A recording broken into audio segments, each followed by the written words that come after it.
Muy buenas noches. Bueno, pues hoy es una fecha histórica eh, que en su momento, si ahorita sigue impactando en la cultura mexicana, imagínense en 1968, el 2 de octubre, ¿verdad? Bien, por ahí en algunas ocasiones le hemos pedido a nuestros conferencistas que, de acuerdo con la fecha, se dé una plática, si es posible, ¿verdad? Que coincida la fecha con la conferencia, con la plática. En este caso, Silvia Olivares, nuestra compañera investigadora, que nos ha dado algunos temas muy interesantes y polémicos, se comprometió por ahí en platicar sobre esta fecha histórica, 2 de octubre de 1968, y le voy a pedir a René Chávez Domínguez, nuestro secretario de este grupo de historia del Parque Revolución, nos dé la semblanza de nuestra compañera, por favor. Gracias. Entonces, okay. ¿Y qué tal? Buenas tardes, compañeros. Buenas tardes a los presentes y compañeros que nos acompañan por ahí por la plataforma. Pues hoy precisamente el tema va con la fecha después de 55 años, ¿no? De esos hechos.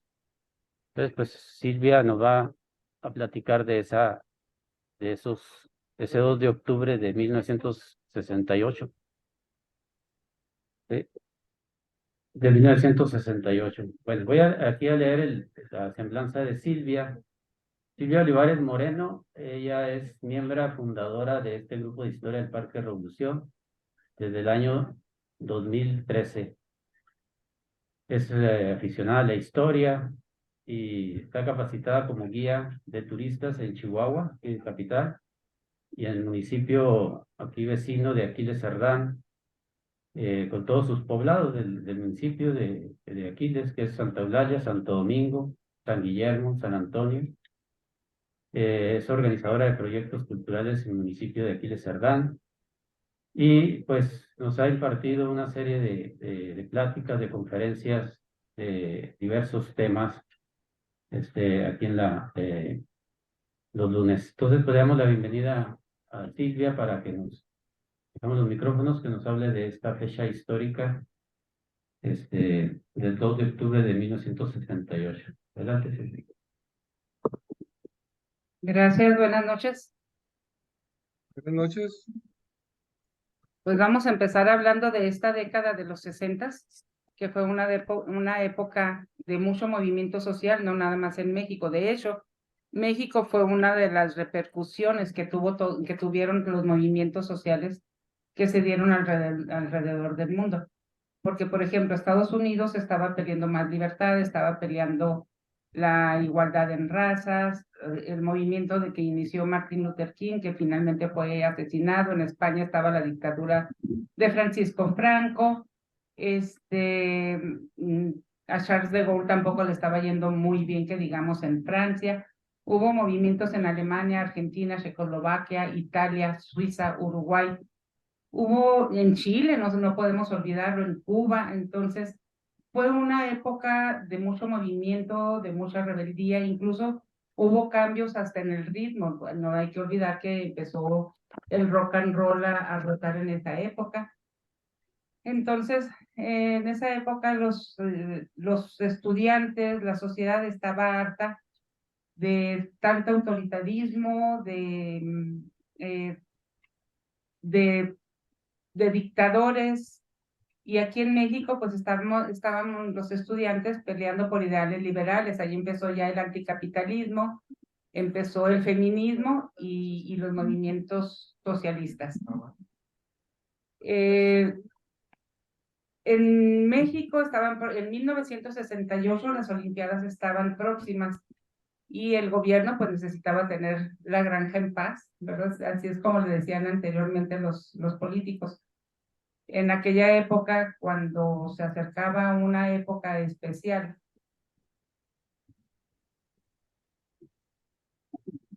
cuando se acercaba una época especial, lo que hacían era que apresaban a los líderes socialistas, a los líderes agitadores, para mantener en paz la plaza, para que no tuvieran tiempo de moverse, de organizar algún movimiento que entorpeciera la visita de algún líder de Estado o de economía, según el caso. En este momento, pues estamos viviendo 1968, pero vamos a empezar desde el 22 de julio de 1968. Estamos en las inmediaciones de la Ciudadela. Aquí está, esta es la foto que muestra la Ciudadela. Son 55 años antes, en este lugar, se habían enfrentado las fuerzas golpistas y maderistas durante la Decena Trágica.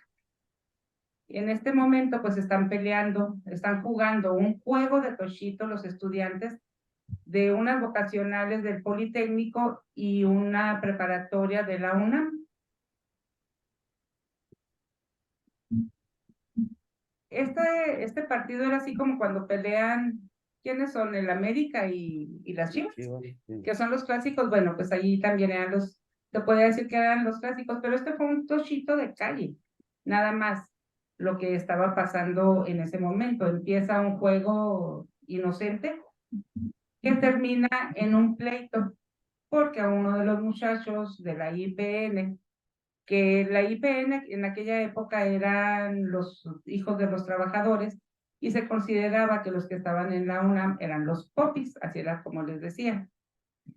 Entonces era una rivalidad muy histórica. Después de ese juego, a alguno de los muchachos de la IPN se le ocurrió hacerle un piropo a una muchachita de la UNAM, lo cual no fue bien recibido por los muchachos de la UNAM, y empezó en ese momento un pleito. Pero pues bueno, pasó el pleito, aunque tuvo que acudir la policía y grupos porriles para poderlo destrabar.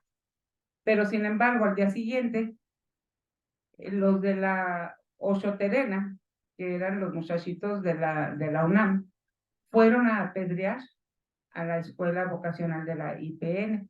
Allí fue en donde se armaron, pero bueno, se armó una muy buena trifulca, muy buen problema, y en esos movimientos no pude investigar de qué lado estaba, pero participó Felipe El Tibio Muñoz, uno de nuestras honras olímpicas, ¿verdad? Él anduvo ahí en ese movimiento peleándose a pedradas y a palazos como pudieron los muchachos. Pero entonces, en ese momento sí pasó algo que nunca había pasado. La razón de esto es que las Olimpiadas se acercaban, había que limpiar el terreno. Y fue entonces cuando la policía entró para calmar los ánimos, y miembros del cuerpo de granaderos, o sea, la policía antidisturbios, golpearon con saña a los estudiantes, también a los maestros, y los ingresaron con una cuota de 10 pesos por cada detenido. Los muchachos pues no les quedó más remedio, ¿verdad? Pues ya estaban encarcelados, ya estaban golpeados, y las familias pues tuvieron que pagar esa cantidad por la multa. Al día siguiente, los estudiantes de las vocacionales 5 y 7 acordaron hacer una manifestación contra la brutalidad policíaca, la cual es respondida luego, inmediatamente por el Politécnico. Y entre el 26 y el 29 de julio, varias escuelas inician un paro de labores. A raíz de eso, los granaderos y el ejército entran a varias de las escuelas. Esto no fue bien visto por los estudiantes. Entonces se organizan una manifestación y otra manifestación y otra manifestación, pero estamos hablando de que en un mismo día se armó una manifestación a favor de la Revolución Cubana por el asalto al cuartel Moncada, y luego estaban los estudiantes del IPN que estaban pidiendo pues la destitución de los jefes policíacos que los habían tratado con saña. Y había otra marcha conjunta que también estaban a favor de la IPN y estaban vitoreando a la UNAM y lanzando consignas a favor de la unidad estudiantil. Pues como resultado de todas estas manifestaciones que se toparon, que se encontraron, fue que nuevamente la represión policíaca surgió. Hubo más de 500 heridos, decenas de detenidos, y entre ellos algunos extranjeros. Aquí vemos las manifestaciones, es donde ellos están, son manifestaciones que se llevaron, son fotos reales, ¿verdad? Estamos viendo aquí en donde ya se unieron para salir de la UNAM a la manifestación. Aquí estamos viendo los de la Revolución Cubana.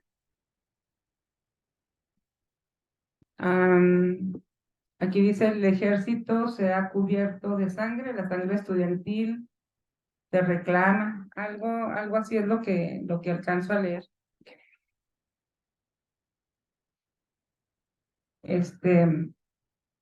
Y así fue como un inocente partido de Toshito generó una serie de disturbios que fueron preparando el terreno para una tragedia que enlutó a muchísimas familias en México.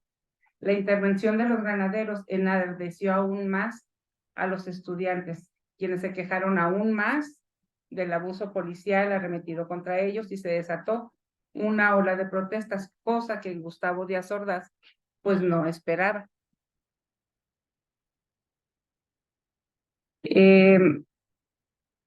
La policía y el ejército, cuando vieron que se empezaron las manifestaciones y que empezaron ya a imponérsele al gobierno, entraron a tomar varias escuelas, entre ellas la ciudad universitaria de la UNAM. La agarraron contra todos los estudiantes que estaban allí. Había una estudiante extranjera que no sabemos, ella se escondió y no salió hasta creo que como en 11 días, y fue cuando ella contó todo el miedo y todo el terror que vieron los muchachos.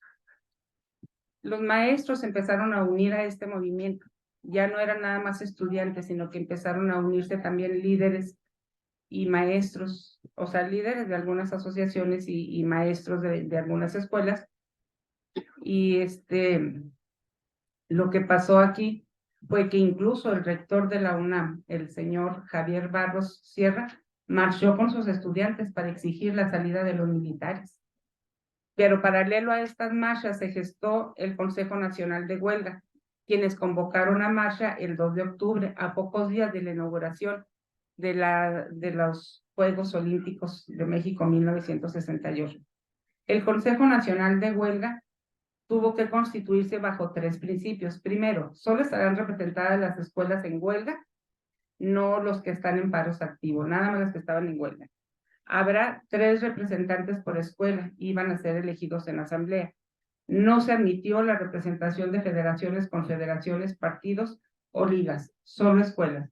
Se conformó con voceros de la UNAM, con representatividad de cada unidad educativa: el Instituto Politécnico Nacional, la Escuela Nacional de Agricultura de Chapingo, la Escuela Normal Superior, la Escuela Nacional de Antropología e Historia, el Colegio de México, universidades particulares y públicas del interior de la República.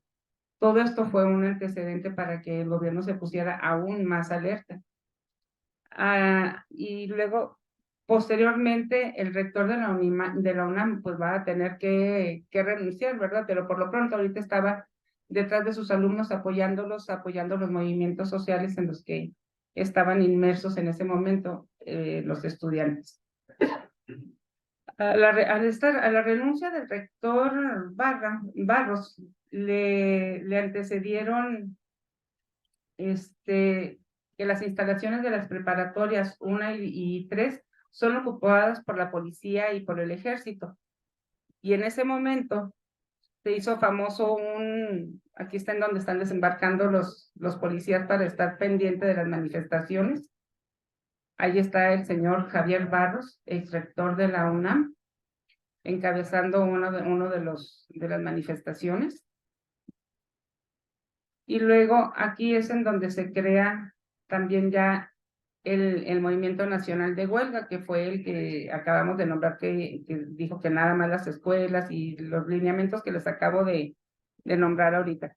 Este soldado se hizo famoso porque en la prepa 1 había una puerta muy valiosa que era labrada y era del siglo XVIII. y es destruida por un soldado mediante un tiro de bazuca. Aquí está en donde le está apuntando a la puerta. Y posteriormente, aquí está la puerta bonita, ¿verdad? Y luego la puerta ya destruida y el ojo del policía donde está ya apuntándole a la puerta. Sin embargo, los estudiantes, lo curioso es que no pedían nada para ellos como estudiantes, ellos estaban pidiendo más justicia social.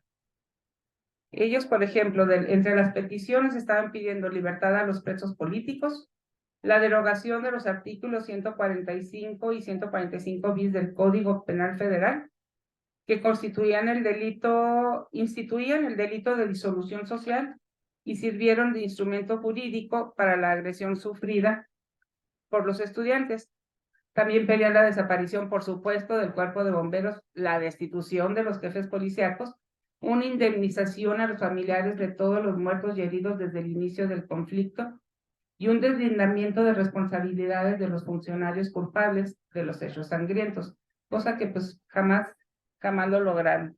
El 27 de agosto del 68, una marcha, ahí estamos, fíjense, una marcha, vean nomás, 30,000 personas se dirigieron al Zócalo capitalino a las 3 de la tarde. Esta fue la primera ocasión en la que se insulta públicamente a un presidente de la República. En este caso le tocó a Gustavo Díaz Ordaz. Cosa que, por supuesto, Gustavo Díaz Ordaz, siendo tan autoritario, pues no lo tomó de muy buen talante. Ya en la madrugada del 28 de agosto del 68 también, había tanquetas, quería decir banquetas, perdón. Varias tanquetas destruyeron los campamentos estudiantiles porque pues se habían quedado ahí reunidos esperando a que el informe presidencial les diera una respuesta sobre las peticiones que tenían de las destituciones y lo de las leyes. Y pusieron su campamento, cosa que fue destruida por tanquetas, soldados con bayoneta calada, granaderos, así como camiones de bomberos. Salieron desde las calles de Pino Suárez, Seminario y Moneda. Los estudiantes gritaban México, libertad, México, libertad, México, libertad, y se retiraron por la avenida Madero, siendo aproximadamente unas 1,500 personas las que se quedaron, y trataron inútilmente de detener el paso de las tanquetas, algunos de ellos tirándose al piso para detenerlas, otros encadenándose, en fin.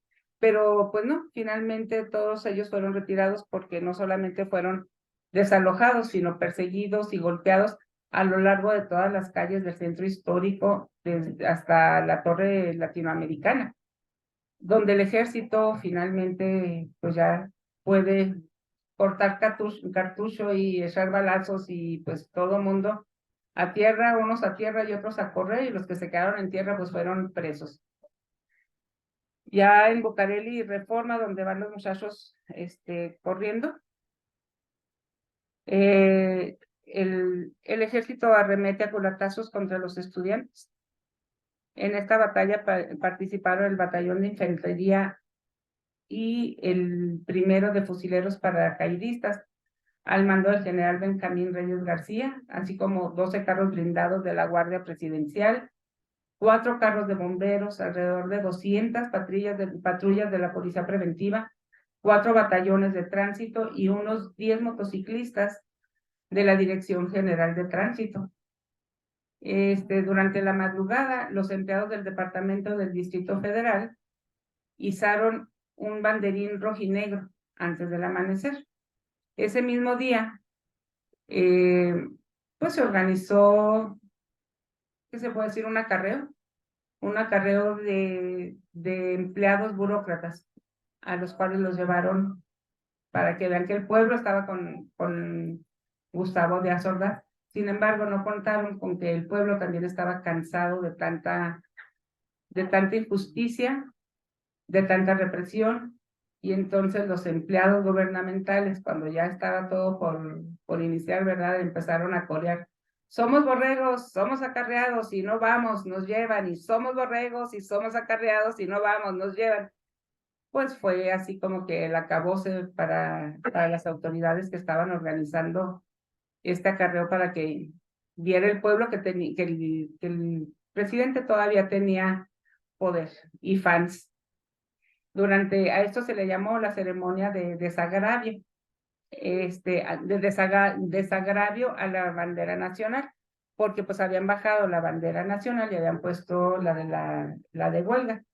Entonces abren la puerta del Palacio Nacional y salen tanquetas del ejército para dispersar a los manifestantes.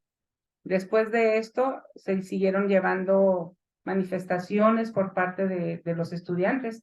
Se organizó una manifestación que se llama de las antorchas. No pude conseguir fotos de esa manifestación, pero después de esto, el 7 de septiembre es la marcha de las antorchas, y al siguiente día, perdón, el 13 de septiembre también, de ese mismo año, tiene lugar la marcha del silencio. Los muchachos se amarraron la boca, se la cubrieron con tape, cada quien hizo un modo de expresar que México no tenía derecho a hablar, y lo hicieron. Fue una ceremonia bastante tranquila, pero sin embargo, en el 14 de septiembre, o sea, el siguiente día de la marcha del silencio, en un hecho aislado, cuatro trabajadores de la Benemérita Universidad Autónoma de Puebla son linchados en el pueblo de San Miguel Canoa, debido a los disturbios estudiantiles en la capital. Este suceso fue llevado a la pantalla en el cine y se llama precisamente Canoa. Fue realizada por Felipe Casals en 1976. Y luego el domingo 15 de septiembre del 68 también, con motivo del aniversario de la Guerra de Independencia, Eberto Castillo dio el grito de independencia en la explanada de Ciudad Universitaria de la UNAM. Lo que no se imaginó es que esto iba a enfurecer al presidente. 3 días después de esto, el 18 de septiembre de 1968, el ejército invadió la Ciudad Universitaria. El 23 de septiembre, el rector Barros presenta su renuncia. Ahí está el anuncio de la película de Canoa. Y pues aquí están las manifestaciones, la renuncia del señor Barros.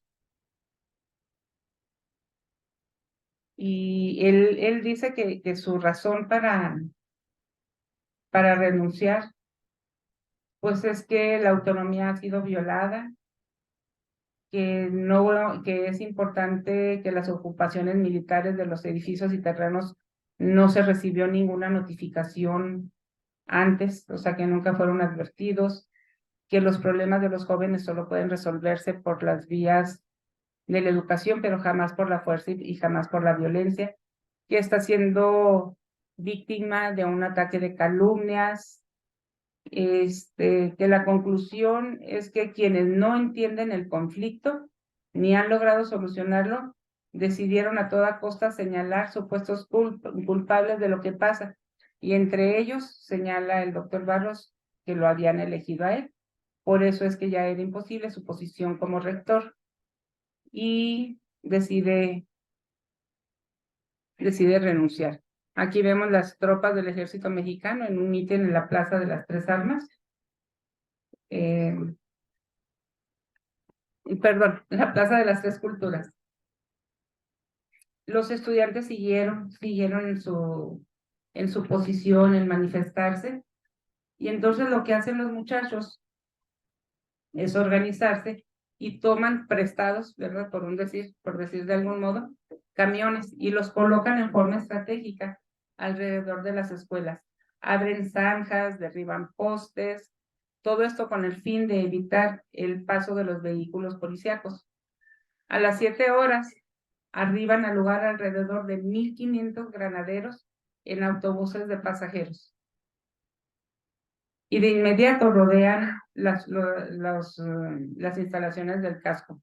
Los politécnicos incendian los camiones con los que habían bloqueado las calles aledañas, Los granaderos lanzan en varias ocasiones gases lacrimógenos, se repliegan para evadir las bombas Molotov que los alumnos les estaban aventando, y en la madrugada del 24 de septiembre, cientos de granaderos y soldados, apoyados con tiros de fusil, toman las escuelas del casco de Santo Tomás y se detienen a 350 estudiantes, hombres y mujeres. Todos ellos son trasladados a las cárceles en autobuses urbanos y vehículos policíacos. En la unidad profesional de Zacatenco, los estudiantes también se enfrentan a las fuerzas policíacas. Siguen las protestas, siguen las manifestaciones, y a pesar de todo, pues el presidente ya no hallaba qué hacer con ellos. Ya los líderes estaban detenidos, ya se les salió de control, se salió de control todo esto, porque entonces ya empiezan a acudir también asociaciones de trabajo, de obreros, empiezan a apoyar ya a los estudiantes. Entonces, después de unos enfrentamientos contra granaderos, hubo un general Carrillo que tomó la unidad profesional con el apoyo de 1,000 soldados. Imagínense lo que es eso, 1,000 soldados, 15 carros blindados, con lanzagranadas y 150 judiciales. El saldo oficial, fue de 33 heridos y un muerto. A las 3 de la mañana, el general Castillo dejó a 400 soldados custodiando y a los otros 600 se los llevó a Santo Tomás. De la batalla por tomar Santo Tomás, da cuenta la revista francesa L'Express, al informar que en los combates se dispararon más de 1,000 balas y que al final hubo 15 muertos. La información oficial del día redujo el marcador, por eso decimos la información oficial: 3 muertos y 45 lesionados. Ahí están los policías rodeando, vigilando. Sin embargo, el doctor Igor de León Loyola escribió en su libro La noche de Santo Tomás: hoy he visto choques sangrientos, enfrentamientos desiguales. Ambos bandos están armados, pero qué diferencia de armas. Pistolas calibre 22 contra rifles M1, bazucas contra bombas Molotov. De un lado están elementos capacitados para el uso de armas. Son técnicos, en cambio, en el otro apenas si saben usarlas. Mientras esto sucede, ya en la unidad normal con Tlatelolco se registran choques entre estudiantes y granaderos. Los granaderos, por supuesto, que recurren a las armas de fuego. Los muchachos pues siguen con lo mismo, pedradas, palos y bombas Molotov. Pero ya para esto, ¿verdad? Ya se empieza a rumorar que va a entrar el llamado Batallón Olimpia, el cual originalmente estaba destinado a cuidar las instalaciones olímpicas y pasó a ser un grupo de choque en este movimiento. Fue responsable de varios movimientos callejeros con los estudiantes de vocacionales y preparatorias. El 27 de septiembre, 5 sospechosos son detenidos en Tlatelolco cuando se descubrió que transportaban armas y municiones en esa unidad. Pues ya, llegamos al 2 de octubre de 1968. Un día después de la salida del ejército del campus de la UNAM, cuando miles de personas se reunieron en la Plaza de las Tres Culturas de Tlatelolco para asistir a un mitin convocado por el Consejo Nacional de Huelga. El ejército estaba vigilando, como en todas las manifestaciones anteriores, que no hubiera disturbios. Ahí están vigilando desde las azoteas, en las orillas. Los miembros perdón, se me fue. Mientras el ejército vigilaba, como en todas las manifestaciones anteriores, que no hubiera disturbios, principalmente porque el gobierno tenía temor de que fuera asaltada la torre de la Secretaría de Relaciones Exteriores. Asimismo, contaban con el apoyo de 2 helicópteros, uno de la policía y otro del ejército. Por su parte, los miembros del Batallón Olimpia, cuyos integrantes iban vestidos de civiles, con un pañuelo o guante blanco en la mano izquierda, se infiltraban en las manifestaciones hasta llegar al 3er piso del edificio Chihuahua, donde se encontraban los oradores del movimiento y varios periodistas. Cerca de las 5:55 de la tarde, 2 bengalas rojas fueron disparadas desde la torre de Tlatelolco. A las 6:10 sobrevoló la plaza un helicóptero del cual dispararon bengalas. Era la primera señal. Una de las bengalas era verde, la segunda era roja. Y esto fue la señal para que los francotiradores del Batallón Olimpia, apostados en los edificios Chihuahua, abrieran fuego. La intención de esto fue hacer que los estudiantes pensaran que se estaban atacando unos a otros, fue crear confusión. Por supuesto que al empezar a sentir los muchachos los ataques, todo se salió de control. Los estudiantes que pudieron escapar del tiroteo se escondieron en algunos departamentos de los edificios aledaños, pero esto no detuvo a los miembros del ejército ni a la policía. Sin orden de cateo, sin una orden oficial, se metieron a todas las unidades habitacionales de Tlatelolco para capturar a los manifestantes. En donde encontraban un joven, no importaba si había estado en la plaza o no había estado, lo sacaban y se lo llevaban. Todos eran culpables. Todo aquel que tuviera tipo de manifestante o que tuviera la edad para estarse manifestando, fue capturado en ese día. Hubo muchas personas, muchas personas muertas. La plaza se cuenta que estaba llena de cadáveres, y de personas heridas. Los estudiantes fueron llevados a culatazos a 2 lugares, a las puertas de los elevadores del edificio de Chihuahua, donde fueron desvestidos, quedando solamente en ropa interior. Y también fueron llevados al convento de la iglesia de Santiago Tlatelolco, donde reunieron aproximadamente 3,000 detenidos.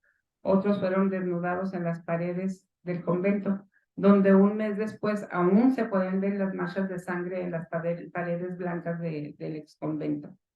Los periodistas también fueron atacados y también les fueron confiscados, aprehendidos, confiscados sus bienes, sus rollos, sus cámaras, para que no pudieran contar gráficamente todo lo que vieron y todo lo que vivieron. Varios testigos aseguran que durante este lapso el Batallón Olimpia se disfrazó de empleados de luz. ¿Cuál es el lapso en el que se disfrazó? Después de que está la batalla, está la plaza llena de sangre, llena de estudiantes heridos, llena de muertos. Entonces lo que hace el Batallón Olimpia es disfrazarse de empleados de la luz, de empleados de servicios públicos. Iban y limpiaban, iban y limpiaban, iban y limpiaban. Y así fue como lograron limpiar la plaza rápidamente. Los cabecillas de todos estos movimientos, los considerados cabecillas, algunos sí y algunos no, fueron enviados al campo militar número 1 o al Palacio Negro de Lecumberri, así como al campo militar. A una de estas fechas, ahí está una muestra de cómo están los muchachos, soldados y demás. A una de estas fechas se desconoce la cifra exacta de los muertos y heridos. El gobierno mexicano manifestó en 1968 que fueron solo 20 muertos. 3 años más tarde, Elena Poniatowska, en su libro La noche de Tlatelolco, publicó la entrevista de una madre que buscó entre los cadáveres a su hijo y reveló que por lo menos había contado 65 cadáveres en un solo lugar. El periodista inglés John Roda, en sus investigaciones independientes, durante las que entrevistó sobrevivientes y testigos de los sucesos en los hospitales, calculó que el saldo fue de 325. Años más tarde, en una segunda investigación, el número se rebajó a 250. Hay algunos otros autores como Jorge Castañeda, creen que todo uso de la fuerza pública comenzó a ser magnificado por la población y que empezaron a aumentar el número de los heridos. Este autor, Jorge, sostiene que los estudiantes asesinados fueron solo 68, pero que también murió un soldado. Sin embargo, la BBC de Londres, en una acotación hecha en el 2005 al despacho informativo original del 2 de octubre de 1968, y luego de conocerse las implicaciones de la CIA en los hechos, sostiene que el número de víctimas está entre 200 y 300 y que los cuerpos rápidamente fueron retirados en camiones de transporte de basura. Así es como trasladaron a los muchachos a partes donde depositaron sus cuerpos. En general, las estimaciones calculan el número de muertos en un rango que va de los 200 hasta los 1500. Testigos afirman que hubo grúas recogiendo centenares de cadáveres que había a su paso para luego ser arrojados e incinerados. Hay que recordar que no nada más hubo muertos y heridos, también hubo cientos de desaparecidos, que de ellos pues no se puede saber dónde quedaron. Pues ya llegamos a los Juegos Olímpicos, ¿verdad? Y sale el sábado 12 de octubre de 1968. Díaz Ordaz se presenta en el Estadio Olímpico de la Ciudad Universitaria de la UNAM para inaugurar los Juegos Olímpicos, los 19 Juegos Olímpicos, el 19 Juegos Olímpicos, bautizados como la Olimpiada de la Paz. Fue un título que para México fue una burla, la verdad, este título de la Olimpiada de la Paz.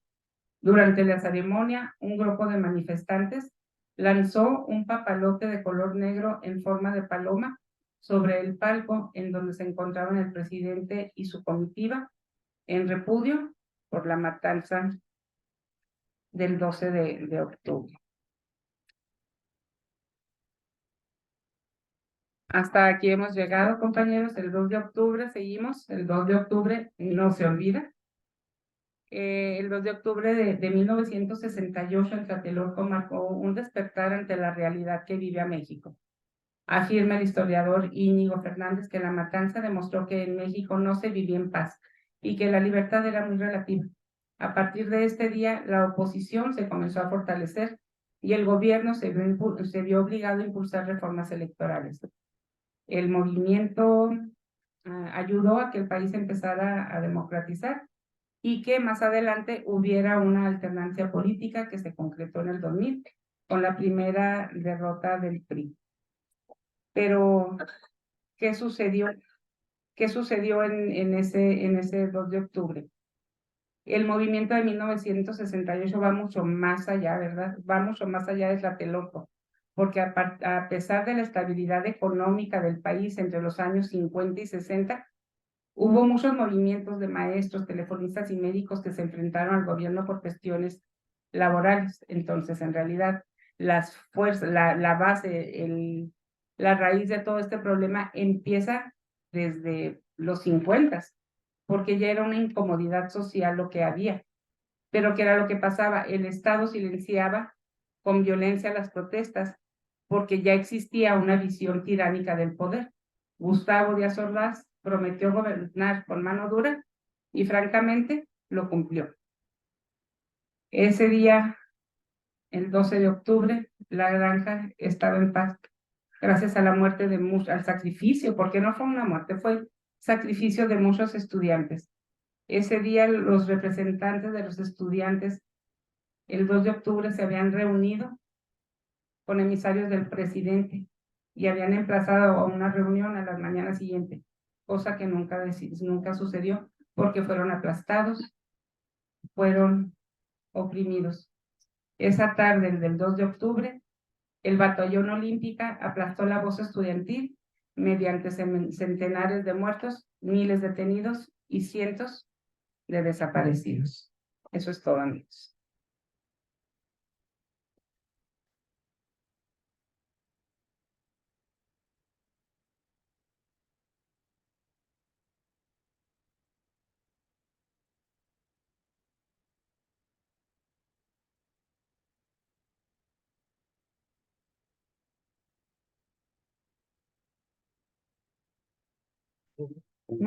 Nos quedamos muy serios. Sí. Vamos a iniciar. Vamos a iniciar con la sesión de preguntas, respuestas, comentarios. Aquí Ricardo Pels. Adelante, Ricardo. Ay, gracias, Silvia. No sabes cuántos recuerdos realmente. A mí me tocó estar estudiando, yo era de la generación del centenario, allí en la Prepa 1, y pues nos tocó todo el movimiento. Por suerte yo tuve que estar trabajando ese día, y trabajaba en una biblioteca, entonces tuve que estar trabajando y nada más me tocó ver pasar los tanques frente a la biblioteca donde yo estaba trabajando. Pero bueno, una aclaración nada más, la Isaac Ochoterena no era una preparatoria de la universidad, era una incorporada a la Universidad Incorporada. Nacional Autónoma de México, Sí. ¿no? O sea, esa es la diferencia. Y obviamente es un movimiento que pareciera ser espontáneo, pero que fue propiciado por el mismo Estado.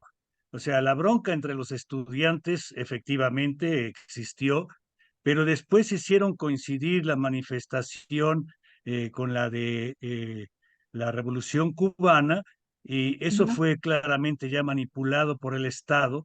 No olvidemos, aquí ya hay que decirlo, eh, López Mateos, Díaz Ordaz, Luis Echeverría y obviamente López Portillo, hoy día claramente sabemos que eran agentes de la CIA. En aquellos años nosotros lo mencionábamos como un rumor, ¿sí?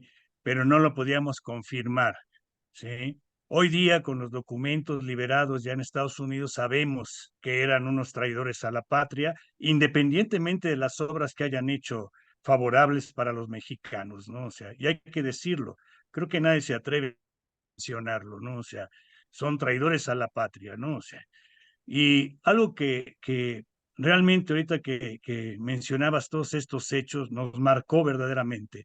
Para todos nosotros fue el 68 un hito, ¿sí? Un parteaguas en nuestras historias como estudiantes, como ciudadanos, como gente luchadora social, ¿no? O sea, realmente a partir de ese momento nos dimos cuenta de que era un movimiento verdaderamente ingenuo, de buenas voluntades, que no perseguía de ninguna manera desestabilizar al Estado, ¿sí?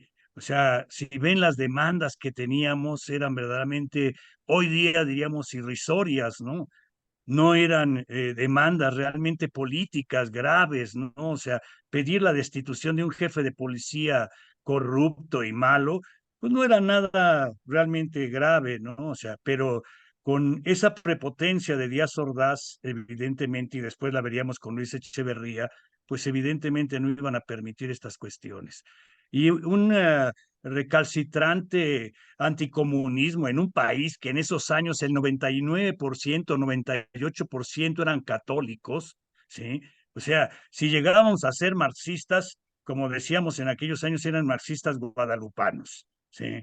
Entonces, realmente esta lucha de la extrema derecha de aquellos años, y digo en esos términos porque eran los que se usaban en aquellos años, el muro, ¿sí? Después ya conocido como el Yunque, el brazo estudiantil del Yunque, ¿verdad? Y ahora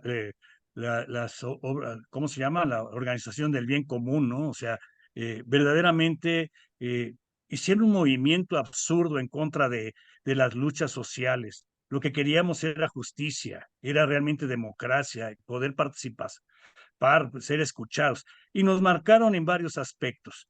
Yo creo que el gran aporte del 68 fue el darnos cuenta que no sabíamos qué país vivíamos y qué país queríamos. Y a partir de ese momento empezamos a crear muchos centros de documentación, revistas, Editorial Nuestro Tiempo, Ediciones Sociales Mexicanas, Siglo XXI, en fin, muchas editoriales, CENCOS, o sea, muchos centros de investigación que no eran propios del Estado, ¿sí? Independientes, ¿sí? Del Estado, ya fueran de corte religioso, ya fueran de corte totalmente civil. Y nos pusimos a tratar de construir una nueva visión de país. Eso fue, yo creo, la gran resultante del 68 y que nos dejó también la conciencia de que no teníamos una línea política clara y hacia dónde queríamos ir. y entonces empezamos a crear organizaciones políticas y centros de investigación. Esa es mi participación y gracias por traerme tan difíciles recuerdos.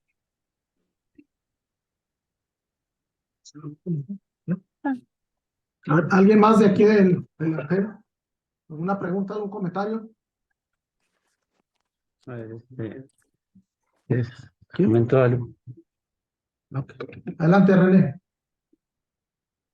Sí, bueno, un dato interesante sobre los personajes en ese momento. O sea, el secretario de la Defensa Nacional era Marcelino García Barragán, que viene siendo el padre de Javier García Paniagua y el abuelo de Omar García Harfuch, ¿verdad? Entonces, bueno, pues ahí viene la línea, ¿no? O el interés hacia dónde este joven está formado hacia la parte, pues, policial, ¿verdad? Militar. Muy bien, adelante, Héctor Iván. Pues el tema del 68 pues todavía tiene mucho debate, ¿no? Es un hecho relativamente reciente comparado con muchos que platicamos aquí, ¿no?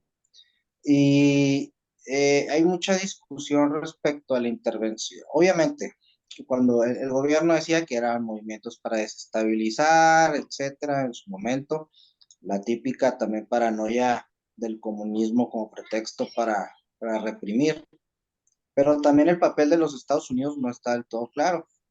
Hasta donde yo he visto en documentación oficial o artículos que hablan tanto de la perspectiva de la CIA como la perspectiva de la KGB de la Unión Soviética, ambos organismos consideraban que ellos no, en sus informes dicen, nosotros no estamos mezclados en eso, es un asunto interno y en el punto de que era una cuestión más interna mexicana que propiamente una intervención externa, o sea, realmente había una oleada en el mundo más por influencia que por que alguien lo moviera de un cambio generacional cultural muy fuerte que se vio en una ola de ese año en todo el mundo, no es nada más en México y hay que recordar que aquí ni siquiera fue tan fuerte como lo fue por ejemplo en Francia. En Francia sí terminó la era de Charles de Gaulle.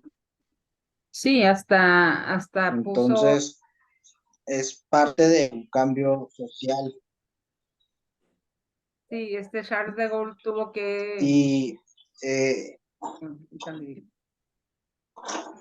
que renunciar. ajá. Ujú. No, a Charles Entonces, lo sobredimensionó el gobierno, o sea, sí. Y finalmente, no es muy claro, lo que sí es que la reacción del gobierno es una reacción represiva de un Estado que no se maneja con parámetros legales, o sea, no estás hablando de vamos a enjuiciar a alguien que está cometiendo destrozos. Que sea un evento en el que se exija justicia, pero además también pues recuerde a las víctimas y todo lo que sucedió en esta noche de Tlatelolco, platicarle.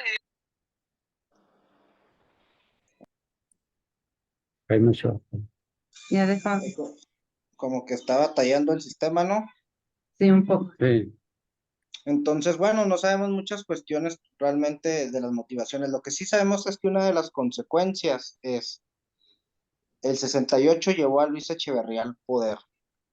Eh, este periodo que es el desarrollo estabilizador, hubo un continuo crecimiento económico en el país.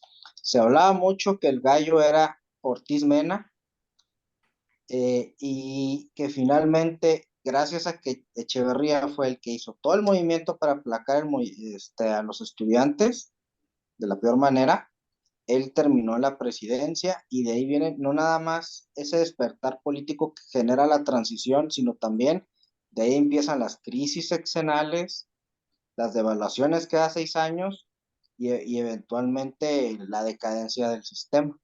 Entonces, el 68 es el principio del México contemporáneo. Sí es. Sí, definitivo. Sí, en México en realidad las protestas estudiantiles eran leves.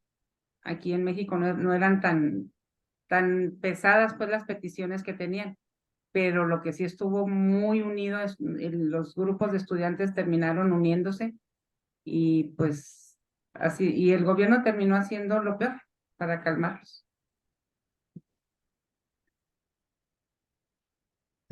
A ver si hay alguna. ¿Algún comentario de aquí? ¿Plataforma? No. Sí, Escuché el chat. el movimiento lo Vamos a inició checar Luis el chat. Echeverría. Sí.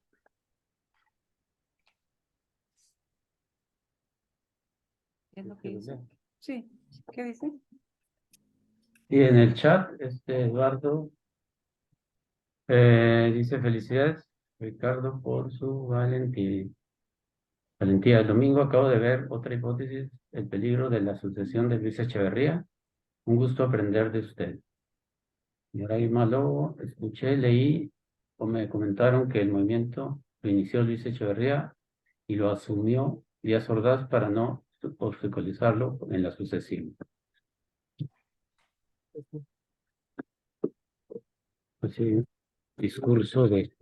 Pues yo creo que más bien se supone que fue Díaz Ordaz el que dio la orden de que se hiciera, pero el brazo ejecutor fue Luis Echeverría. Definitivamente, acuérdate que hasta ¿cómo se llama el Loco Valdés dijo, ¿quién fue el culpable? ¿Quién fue el culpable? Lea, porque definitivamente él recibió la orden y él ejecutó. Entonces no fue tanto obstaculizar, más bien lo que pasó que a él le tocó feamente, como decían aquí en aquella época, pacificar la granja. Y bueno, Luis Echeverría era el secretario de Gobernación. Se supone que el responsable de toda la situación política. ¿Qué es lo que sucedió? Se alarmó tanto el gobierno con la movilización. A mi criterio, pues, fue un asesinato sin precedentes. La represión fue brutal. Una, en ese evento, una prima que vivía allí en Ciudad de México. Y así como ese caso, pues muchas familias salieron muy afectadas esa ocasión. Y se habla de, pues, me da risa no, respecto a lo que dice Silvia, ¿verdad? Los reportes oficiales, ¿verdad? O sea, esos reportes, no, se habla de miles de muertos. Sí, minimizaron, pero es la cuestión de que así se maneja el gobierno. Pero bueno, si no hay más preguntas, si no hay más comentarios, vamos a pedirle a René Chávez que deje de grabar. Pues